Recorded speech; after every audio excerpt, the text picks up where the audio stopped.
my dneska uděláme domácí těstoviny. Jak říkají Italové, uděláme si pasta fresca.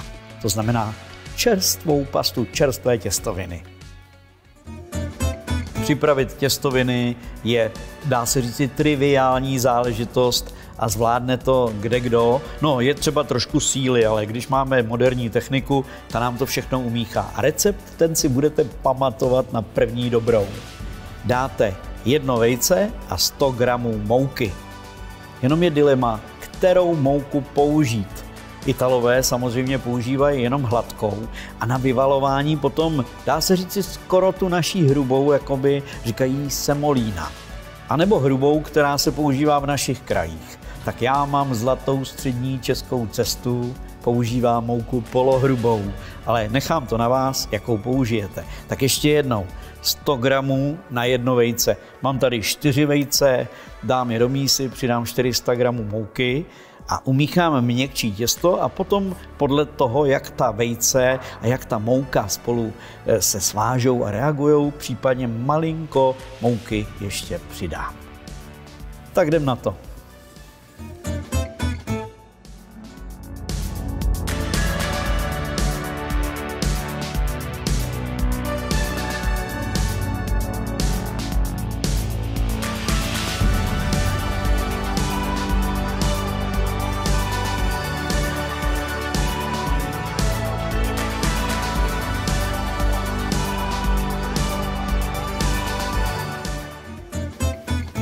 Tak a tady už mám krásné těsto, úplně heboučké, nicméně tohle měkké, pěkné, tvárné těsto je třeba nechat uzrát.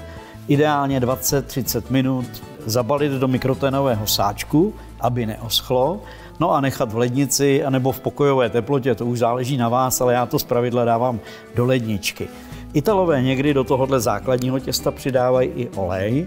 My do něj olej nedáme, ale do jeho části dáme bazalkové pesto, které obsahuje samozřejmě olej. Takže já si tady vemu část tohoto těsta a tu část, která bude na náš předkrm, malilinko přichutíme docela jednoduše, nabereme takhle zelené pesto i s tím olejíkem a to zapracujeme přímo do toho těsta. A bude to zaprvé pěkně vypadat a i to zavoní, i zachutná. Ostatně uvidíte to za chvilku.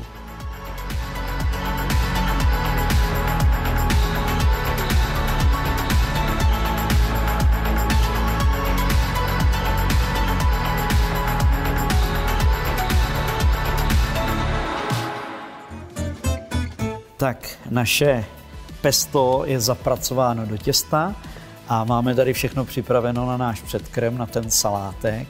Nicméně nejprve musíme samozřejmě udělat z toho těsta nějakou úhlednou těstovinu. Tak co byste řekli, že z toho uděláme motýlky? Ale tady přichází samozřejmě taková ta nejtěžší práce, doslova dřina, aby se to těsto vyválelo do toho tenkého plátu. A od toho existují takzvané pasta makery, což jsou strojky na přípravu těstovin a my máme takový strojek tady na naší mašince, takže teď už přijde na to, že je třeba to těsto několikrát proválet a když úplně krásně změkne, tak ho roztáhneme na tenko a z něj uděláme ty motýlky. Těsto, které máme zadělané na naše těstoviny, je třeba rozválet. Ale pozor, často se stává, že prostě velkou silou člověk začne válet ten plát, ale ono to nejde, ono to těsto si na to musí zvyknout. Nejde to na první dobrou, ale třeba na třetí, čtvrtou. To znamená, že opakovaně těsto rozvalujeme a přitom v našem případě snižujeme nastavení šířky mezi válečky, které ho vyvalují. Takže začínáme samozřejmě na tom největším stupni, v našem případě je to nějaká 8, a potom pěkně opakovaně to těsto provalujeme a zužujeme tu škvírku, až máme takovýhle krásný, hladký plát těsta, přímo takovou šálu. No a s tou už budeme pracovat na vále. Důležité je lehce si vál i těsto pomoučit a potom rádílkem nařezat stejnoměrné čtverce. My budeme dělat farfále, to znamená motýlky. a do těstovinového salátu, takže je uděláme opravdu maličké, takže naše čtverečky budou malé. No a každý ten čtvereček takhle uprostřed jednoduše zmáčkneme k sobě, tak, aby se ten prostředek slepil a tím zůstal vlastně ten motýlek, tak jak ho známe i z těch těstovin, které se dají koupit v obchodě. Tak, takovéhle těstovinky můžete samozřejmě usušit a nechat si je potom někde v krabičce, ve sklenici. Nicméně v Itálii se zpravidla, když se nedají hned vařit, se zpravidla dávají do misky a dávají se zamrazit, takže máte opravdu pořád zachováno pasta fresca, tedy čerstvé těsto. A my budeme vařit hned, protože náš salátek budeme za pár minut. Nicméně, co je důležité, když vaříte těstoviny, důkladně osolit.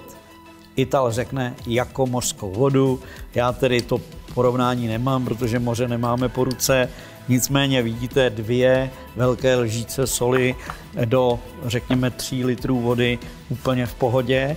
A teď tyhle ty farfalínky, které máme hotové, tam dáme prostě a jednoduše vařit. A tahle ta čerstvá pasta, ty čerstvé těstoviny se vaří samozřejmě kratší dobu než běžné těstoviny, které koupíte sušené. Ty sušené při vaření musí nabobtnat. Tyhle ty už nepotřebují nabobtnat, jenom uvařit. Takže to je otázka, řekněme 5, nejvíc 6 minut. A uvaříme je po italsku al dente, tedy na zoubek. A zatímco se nám vaří naše farfalíny, připravíme si dressing na náš salát. Jeho základem je červená cibule, kterou jemno nakrájíme a vložíme ji do olivového oleje. Trošku osolíme a promícháme.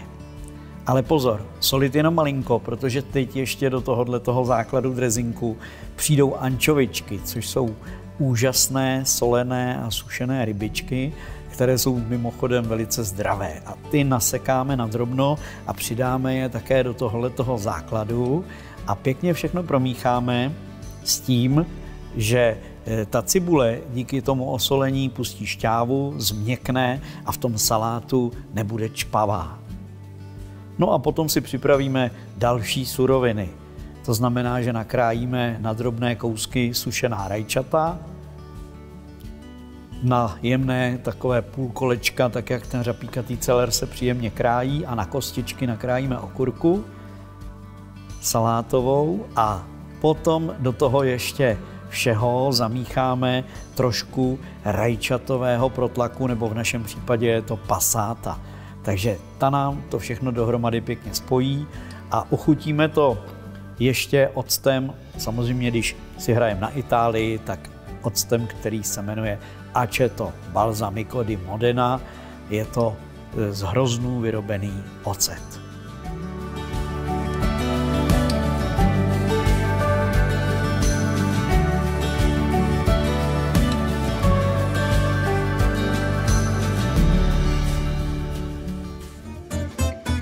No a náš předkrm už jde na talíř. Krásný salátek, který je dokonale šťavnatý, nebojte se octovat, tu chuť těstoviny poberou. A nebyl by to pořádný italský salát, aby na něm nebyl kousek sýra. A my máme speciální sýr. Říká se mu burrata, ale v podstatě je to mozzarella, jak vidíte, akorát udělaná do takového hruškovitého tvaru. Z povrchu je pevnější a uvnitř šťavnatý. Takže teď už jenom na ten náš salát tady tu burrátu takhle rozřízneme, položíme a doplníme všude oblíbenou, nejenom v Itálii, oblíbenou rukolou a popřejeme našim hostům dobrou chuť.